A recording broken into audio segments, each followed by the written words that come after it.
Hey everyone, welcome to the Bridgewater Chess Club's YouTube page. Today we're going to look at a game between James and Kyle, two of our stronger players. Kyle has the white pieces and James has the black pieces.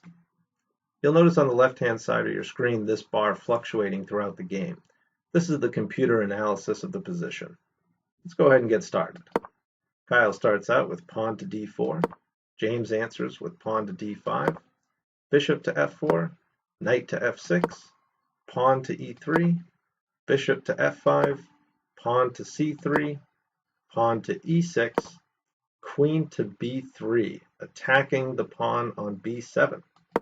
James defends with pawn to b6, Kyle develops knight to f3, and James lashes out with pawn to c5. You can see the computer wasn't a big fan of that. Reason being is this b5 square is now open to checks from both the queen and the bishop. Kyle decided to move his knight to e5, putting more pressure on these weakened squares. James takes on d4. Something to consider here on James's side would be, instead of taking, moving pawn to c4. This prevents the bishop from throwing a check, and it also forces Kyle to find a new home for his queen. But James decided that he was going to try to gain some control in the center. Kyle can't be bothered with taking that pawn back. He's got checks to make.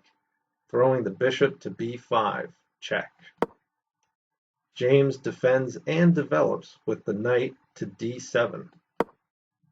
Kyle puts the battering ram behind that bishop. If we pause for a quick moment, we can see that Kyle has, one, two, three pieces putting pressure on the knight on d7.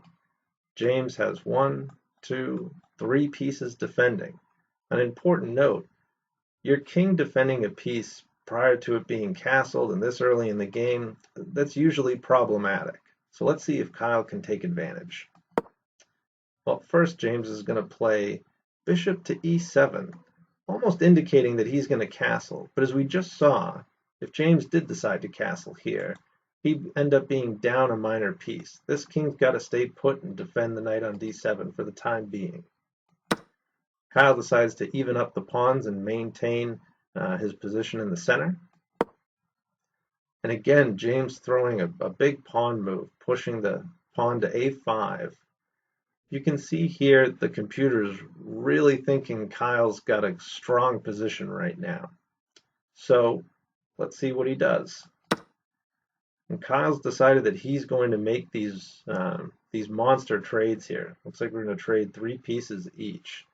If we go back, something to consider would be in this position, it's easy to get tunnel vision on this knight on d7. You've got a lot of pressure on it. That's what you've been pushing your pieces to do. And I think that might have been what happened to Kyle. He knew he wasn't going to get any additional pressure at this point, so he decided that he was going to trade. Probably also thinking that, preventing the king from castling would be a win from a positional perspective. What Kyle should have done was to take a look at his options and maybe see knight to c6. Now in this position, not only does it attack both the queen and the bishop, it also unleashes the potential of the bishop on f4, meaning James's queen only has one place to go on this c8 square.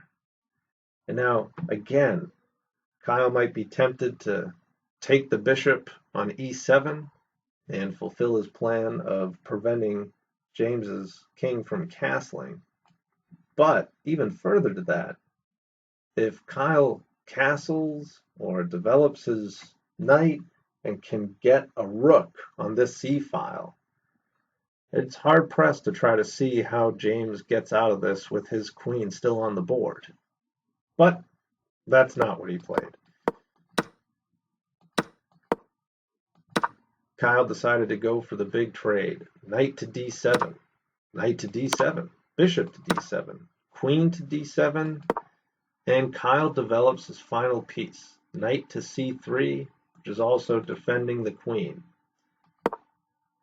James decides to pin the knight to the king.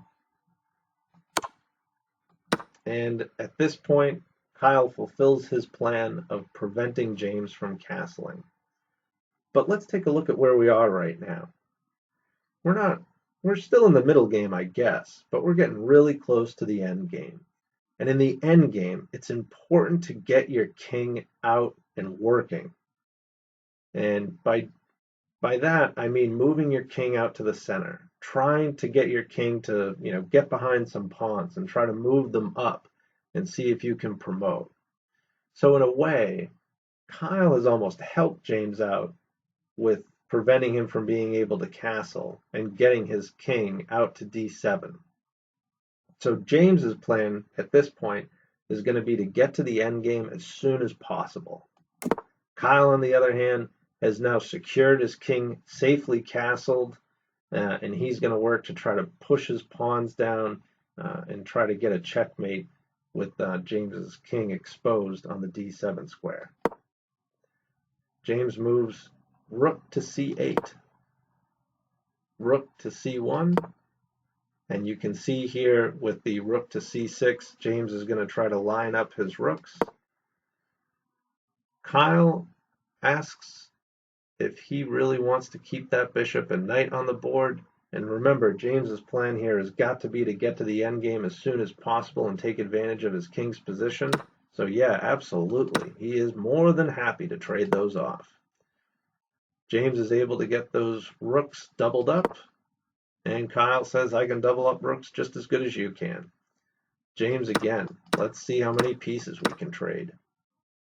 Now we're in the end game. We've got bishops on the board, that's it, and who has a better pawn structure? Well, things look really even over here on the king side, but on the queen side of the board, James has a distinct advantage. His pawns on the queen side are connected. Kyle has this weak pawn that's not connected to anything, and he also has what's called a backwards pawn here, where this is neither defending something nor being defended. So James should be able to take advantage of this position. Moving his king up, exactly what you want to do, and Kyle says, I don't want your king moving anywhere. So he moves the pawn here to a4, preventing James's king from moving any further. James is more than happy to keep trading. And now James is going to be up a pawn. At this point, unless James makes a serious mistake, Kyle is going to be hard pressed to find himself a victory here.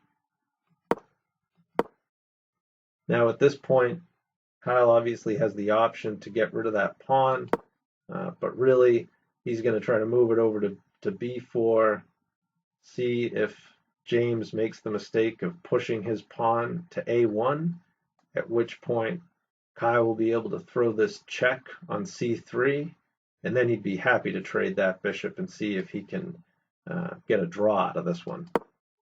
But James is just as happy to work over on the king side, where now, again, Kyle has an undefended pawn versus James connected pawns, and at this point, Kyle decides to resign, as James is either going to be able to promote on a1 or h1. Very sharp game, back and forth, unclear who was going to end up the winner there, but a great game overall. So I hope you enjoyed watching, and hopefully I'll see you on Wednesday from 6 to 7:30 at the Bridgewater Public Library for Bridgewater Chess Club. Have a great night.